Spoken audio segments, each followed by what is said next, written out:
Hello, Guardians. Today is May 26th, 2023. My name's Danfinity, and welcome to Destiny Digest.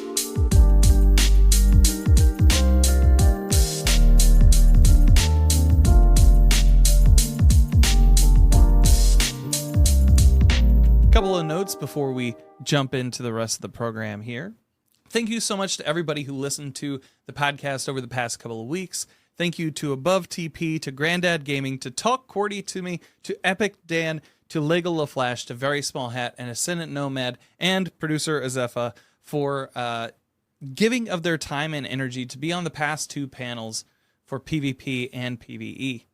It's really meant a lot to me. I feel like they were really good conversations and something to chew on as we get into this new season of the Deep.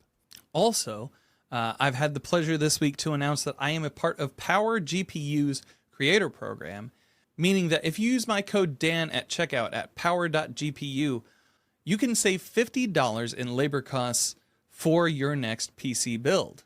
Whether picking out the pieces for a scratch build or getting one of their mini ready-mades, Power GPU has you covered.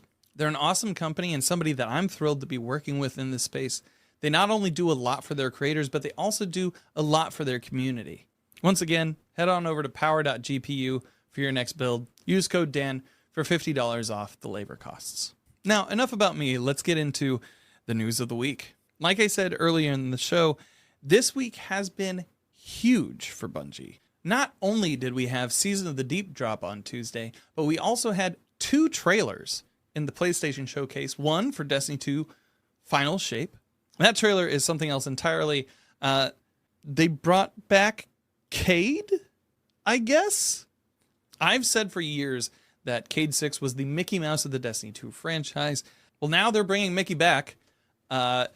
This time it feels way more gritty with a seeming light emanating from his eyes. Sans Ghost in this strange new frontier on possibly the other side of the portal that the Witness opened during Lightfall. The implications are huge, and I'm excited to see what happens on August 22nd. But that's not all. Bungie also announced their new/renewed franchise Marathon, which will be an extraction shooter that will be releasing sometime soon. The trailer looked awesome. The music was banger.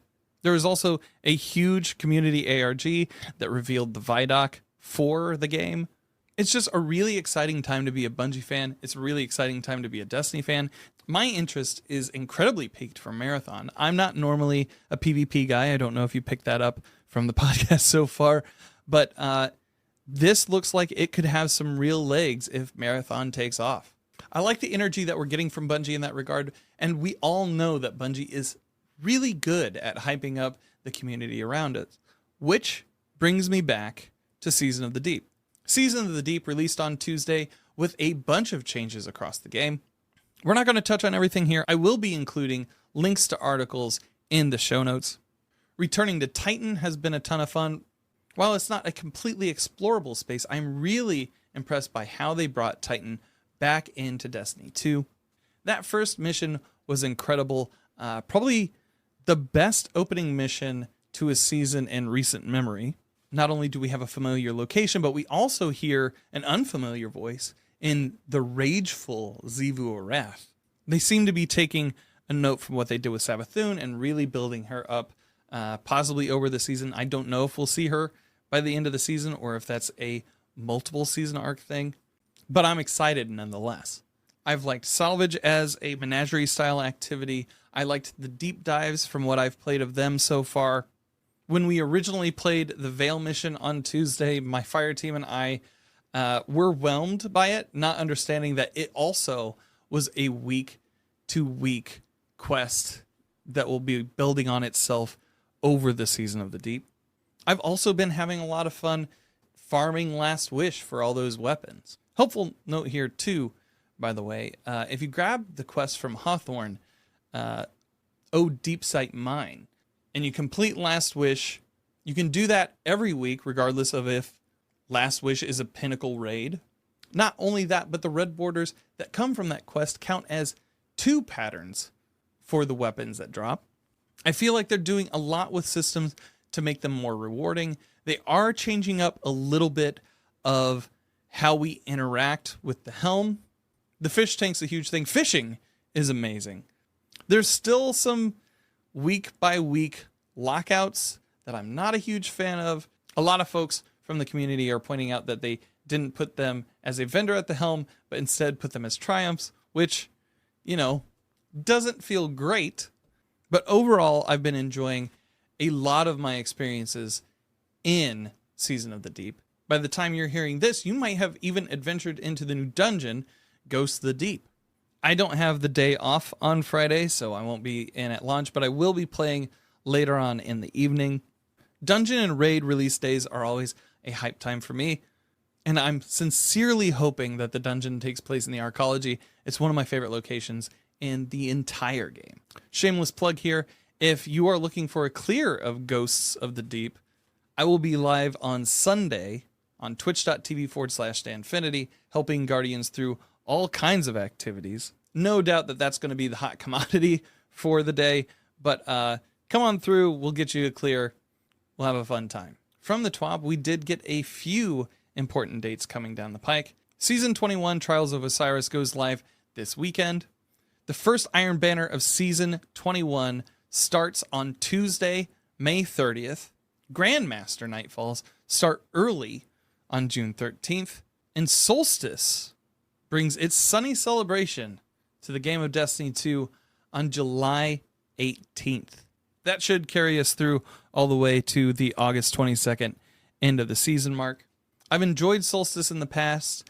I kind of took a break during Season 20 toward the back end, so I missed all of the Guardian Games stuff. But Solstice has always been kind of like an overpowered time, so looking forward to that. Arc is incredibly strong. I could go on and on and on about all of the amazing things that have happened so far just this week. But we have an interview to get to. This week, I had the pleasure of sitting down with Rick from blueberries.gg. Blueberries.gg is a website that hosts guides and informatics, all sorts of things for new players to Destiny 2, even veteran players. And Rick has been cultivating that site over the past couple of years. It was a pleasure to sit down with him on Wednesday to talk about blueberries.gg, and I hope you enjoy this interview. Hey, Rick from blueberries.gg. Welcome to Destiny Digest. Thank you so much for joining today. How you doing?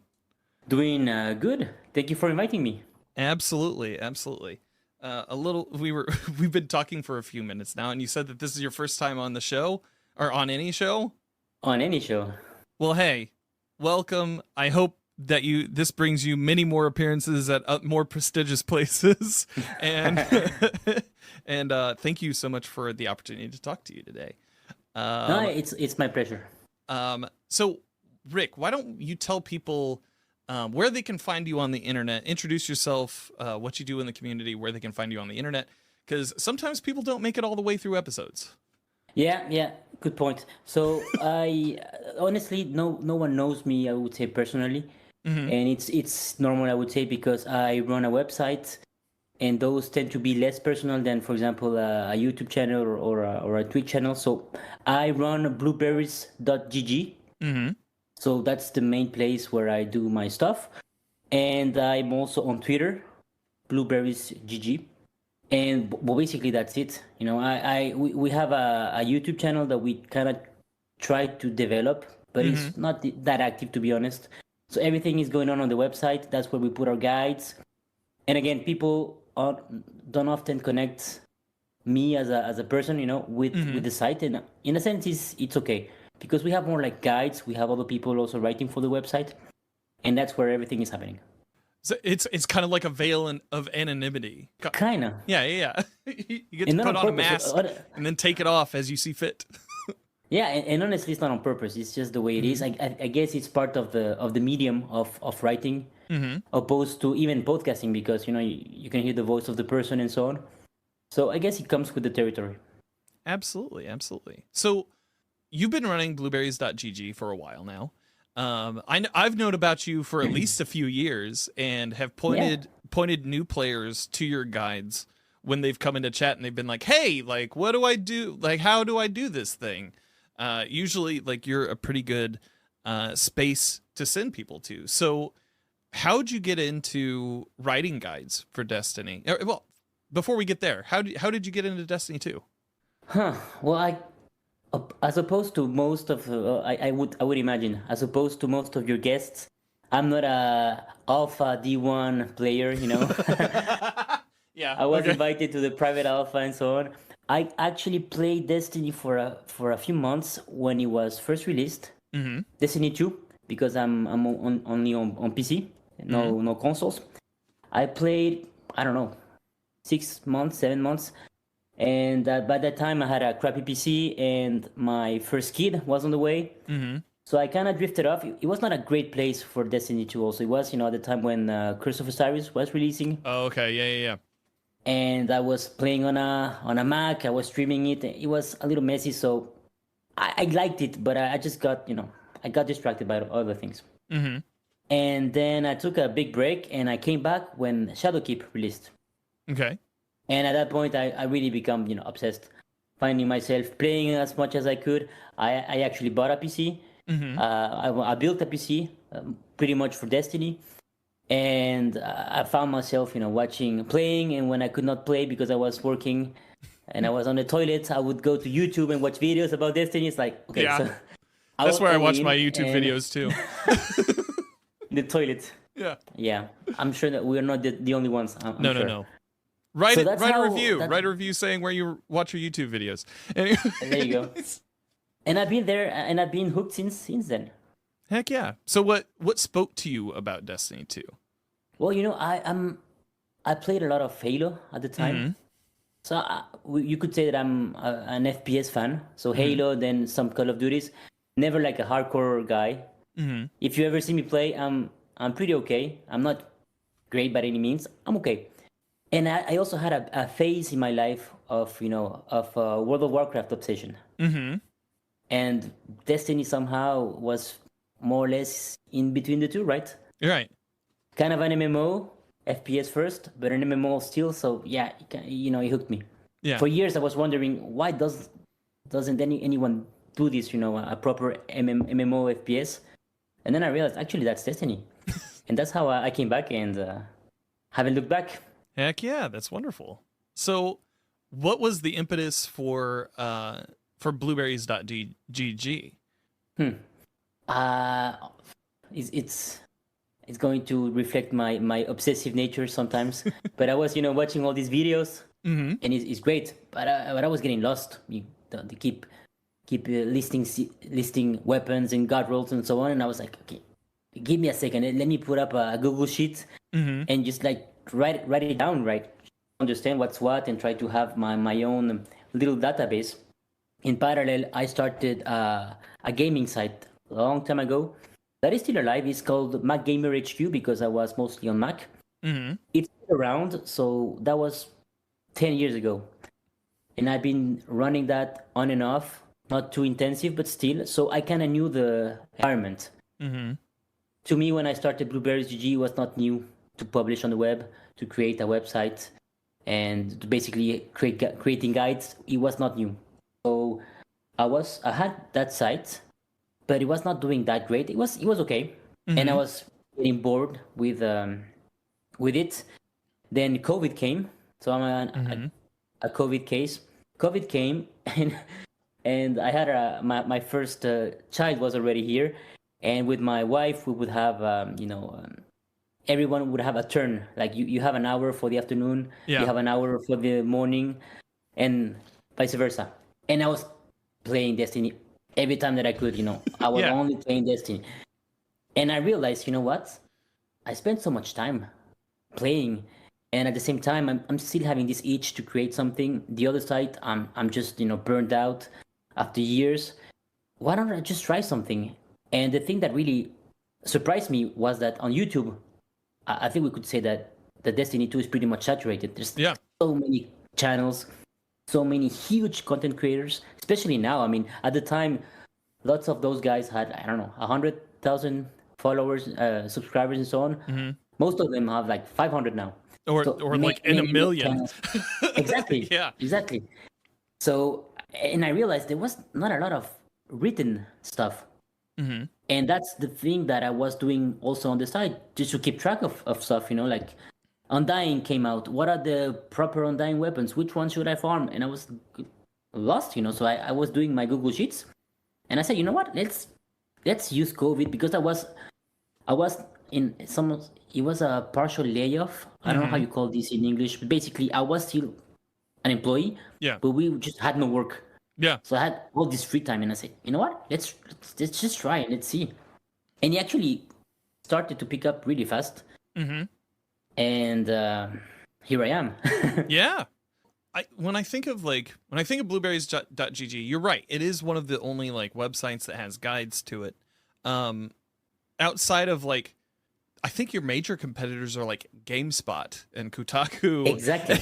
And Exactly. like your main competitors are these huge sites, and you're but one guy at the time. You said that you have more people contributing to the website now. How does it feel to produce it on this scale where it is a trusted source for the community, and you're now pulling from multiple different people? It's a really interesting place, because as you're saying, YouTube, it's just saturated. There's like so much people, and really good people that are great gamers and are great at what they do. I could not even dream of creating as good content in video. So I was like, I'm not even trying.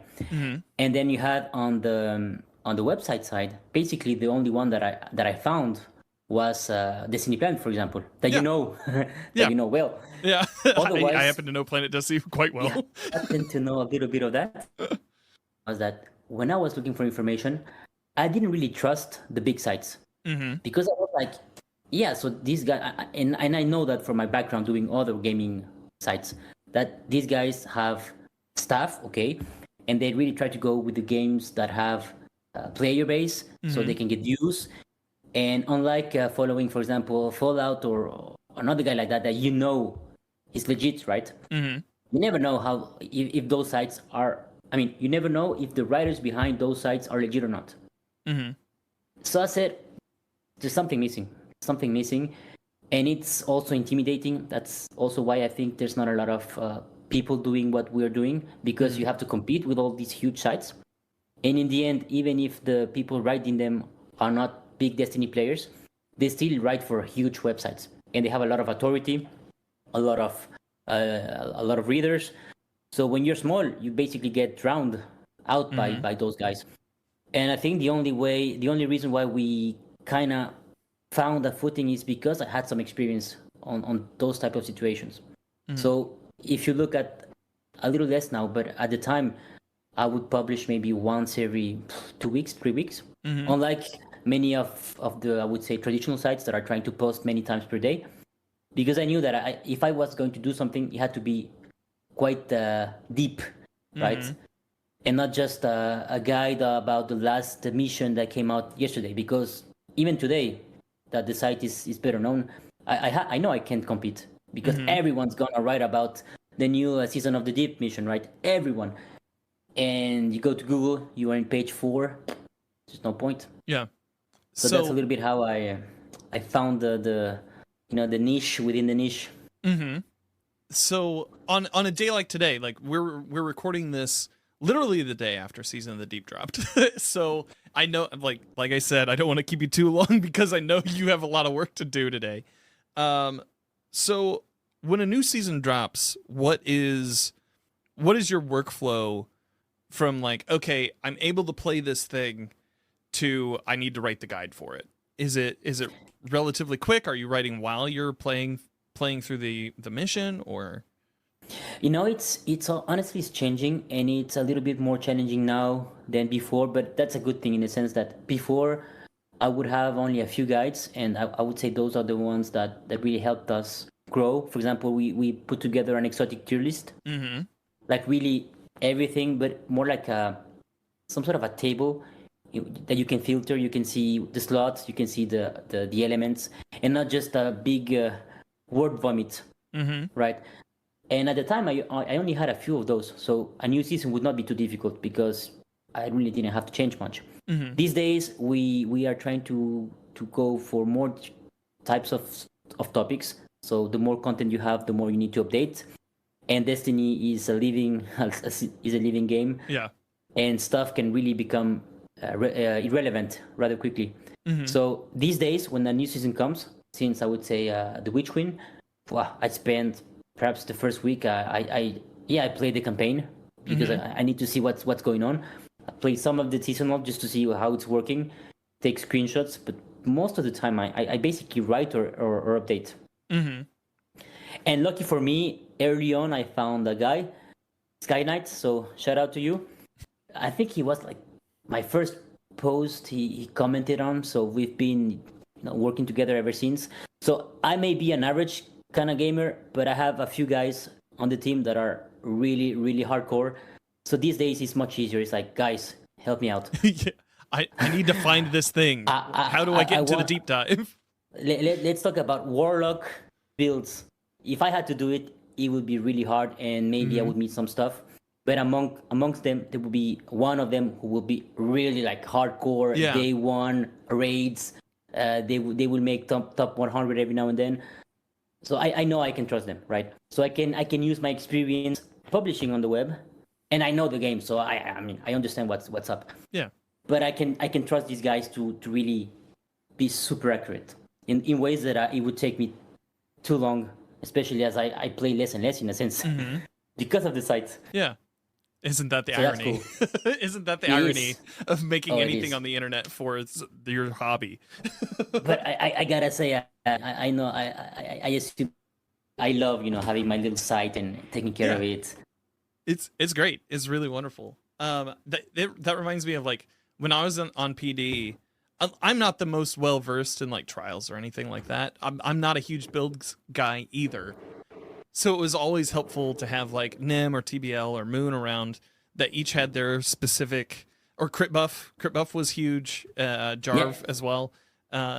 Who all had their specific niche of what they did either on the site or on the podcast to kind of rely on. So that's got to be like a really cool environment that you've built over there. So speaking of the new season, we have a lot of new lights that have come in to Destiny 2, not only with Lightfall, but with Season of the Deep. What are a few tips that you would suggest to new players who are just getting into the game? Where would you point them as far as getting into activities? That's a great question, and it's such a shame that it's such a hard question to answer, even for people like us who know the game a lot. It's really hard to point people to the right place. I tried to onboard a friend, a real life friend, into Destiny, and I just couldn't do it. Well, then other things got in the way, but it was really hard. It was just before Lightfall, and just explaining the armor mod systems when you don't even have armor mods.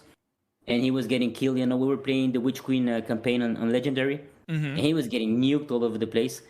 And I'm like, yeah. At the same time, I was optimized to the everything was optimized. So it's like, how you do that? And I don't know, man. I'm just volatile, exploding everything. And he was like, what is going on? Yeah. So it is really hard. So I do think that with Lightfall, they simplified some stuff to the detriment of more regular players, perhaps. But I would say, well, you have to do the new light quest for what it's worth, even if it is not great. And unfortunately, if you wanna get hooked and do something, you need to use an external site or resource, definitely, because the new light quest doesn't go that far. So you do that, great. You can do some playlist activities, perhaps, just to get your bearings, do some Vanguard stuff and so on. And then I would recommend getting off the game and trying to find a good resource. We put together a PDF guide that is called the Beginner's Guide that has been well received, and it's 5 pages. So it just explains more or less the archetypes, the slots, what activities there are. Because when you're new, you open the director, you just get lost. I mean, just so much to do. So I would say get something like that just to try to understand the game. And it may sound simplistic, but I would say my biggest advice is try to put together a build. Because even myself, for a long time, I was just playing without really understanding the depth of the game.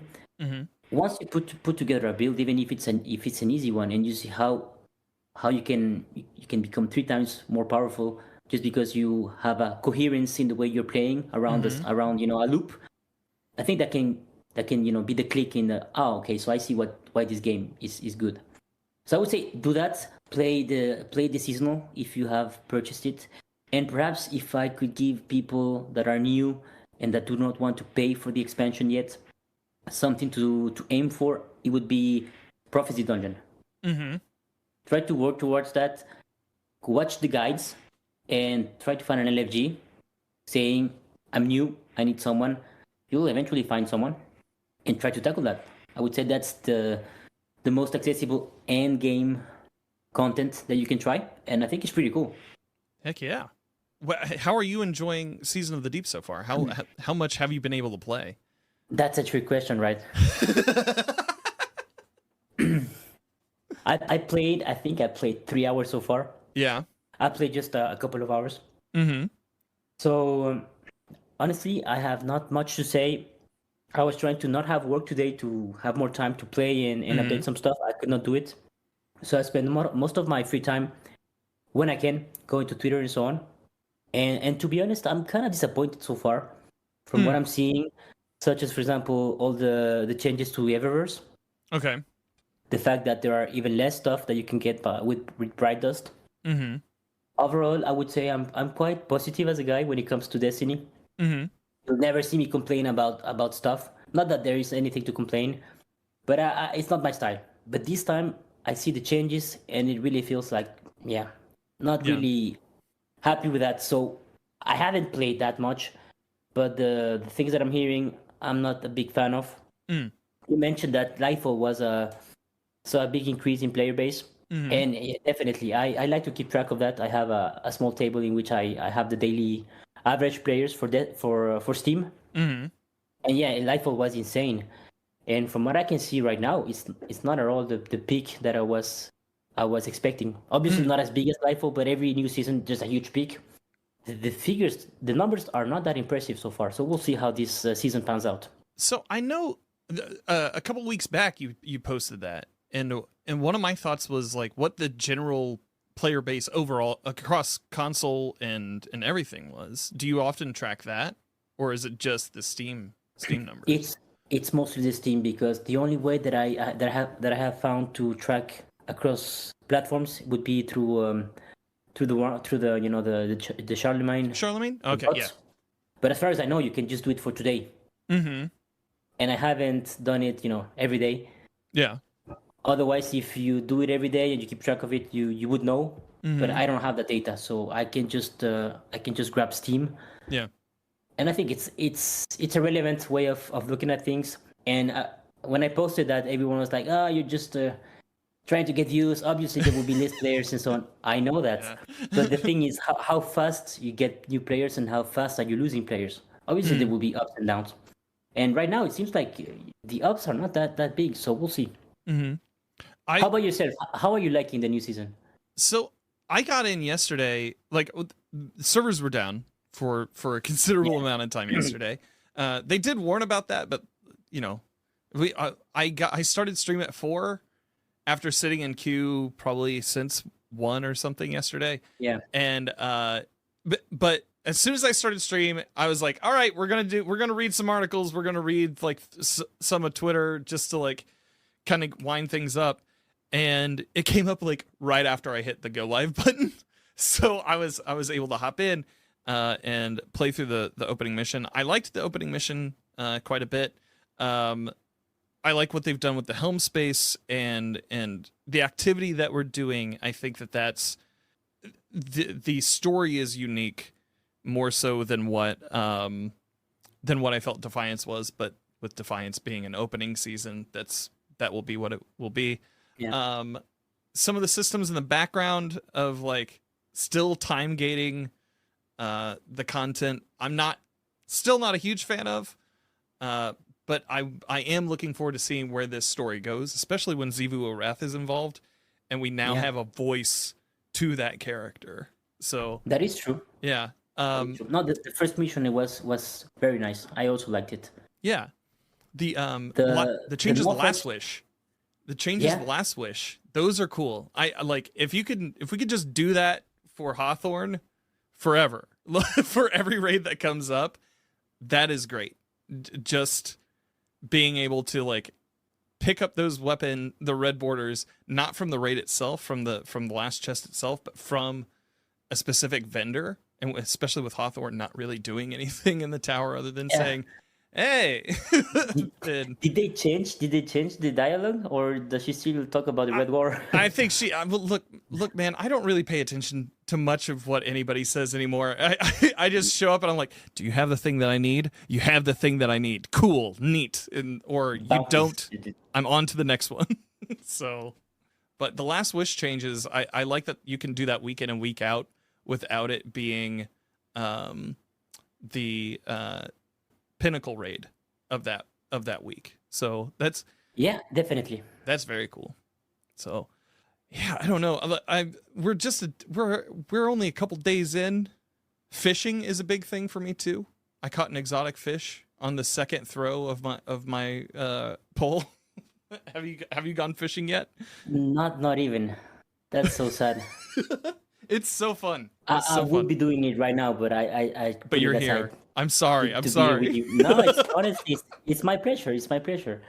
It's good to be here. And as I was saying, in the before we went live, this is my first interview, right? Mm-hmm. And I'm not even an English native speaker, so it's an interesting exercise for me. So I hope it's fine. Oh yeah, you're doing great. We'll see the comments. Oh, well, dude, Rick, thank you so much for being on the show. I appreciate it greatly. Why don't you tell the fine folks at home where they can find you on the internet, sir? Yes. So you can find me on blueberries.gg. And I try to have the most important, I would say, guides on the front page. So you should be able to see it. It's not like a blog feed with the latest, but there's also that. But you will see the big things that we do, like the lost sector rotations. Mm-hmm. We have a lot of databases within the site, which I think also helped us get some followers. A lot of databases, so you can see what's what. You can filter per day, per the rotations. We follow them. We keep track of everything. Everything is done manually, by the way. Mm-hmm. Which on the plus side means that when there's an issue with the servers, I'm not impacted because everything is manual. Yeah. So that's good. So you can go there. Otherwise, on Twitter, I've been really pushing, trying to get Twitter, to be kind of useful for blueberries. Mm-hmm. So you can also find it there. I'm more and more active, and those will be the two places. My name is DanFinity. You can find me on Twitter, Instagram, and the TikTok at DanFinity, where the eyes are L's. You can also find me on Twitch 3 days a week, twitch.tv/DanFinity, helping Guardians out with endgame content. If you'd like to support the show, remember to rate and review on your podcast platform of choice. Anything you say helps us in the algorithm. If you'd like to support monetarily, head on over to coffee.com/DanFinity. That is ko-fi.com/DanFinity. Thank you so much for listening, and I hope you find what you're grinding for.